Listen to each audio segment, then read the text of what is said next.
சமீபத்தில் பெய்த மழையிலே சேலம் மாநகராட்சியிலே தெற்கு தொகுதியிலே 46வது கோட்டம், 48வது கோட்டம், 50வது கோட்டம் உட்பட்ட பகுதிகளிலே மழைநீர் மக்கள் வசிக்க வீடுகளுக்குள் புகுந்து மிகுந்த சேதாரத்தை ஏற்படுத்தியிருக்கிறது.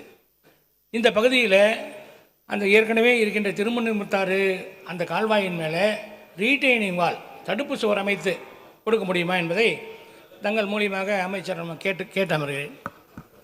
மாண்புமிகு அமைச்சர். பேரவைத் தலைவர்களே, சேலம் மாநகராட்சிக்கு மட்டும் இந்த பொறுப்பேற்ற பிறகு கிட்டத்தட்ட 1000 கோடி ரூபாய்க்கு மேல் வளர்ச்சி திட்டம் செயலாற்றப்பட்டிருக்கிறது. பாதாள சாக்கடை திட்டம், புதிய குடிநீர் திட்டம், புதிய அங்கே இருக்கிற ஏரிகளை ஏரிகளையும் சீரமைத்து கொடுத்துருக்கிறோம். புதிய குடிநீர் திட்டம் புதிதாக கிராமங்கள் தோறும் கொண்டு வந்து கூட சேலம் மாவட்டத்தில் உள்ள எத்தனை பகுதியிலும் செய்திருக்கிறோம். எனவே கழிவுநீர் அகற்றுகிற தண்ணீர் தேங்கி கழிவுநீர் அகற்ற பகுதி என்று சொன்னால், குறிப்பிட்டு சொன்னால், இந்த ஆண்டு நான் ஏற்கனவே சொன்னது போல முன்னுரிமை தந்து சேலம் மாநகராட்சியில் நீங்கள் சொன்ன அந்த 4 வட்டங்களிலே அதை எடுத்துக்கொள்வதற்கு முயற்சி எடுக்கப்படும். கடிதம் கொடுத்தீர்களானால் அதை பற்றி மேல் நடவடிக்கை எடுக்கப்படும் என்பதை தெரிவிக்கிறேன்.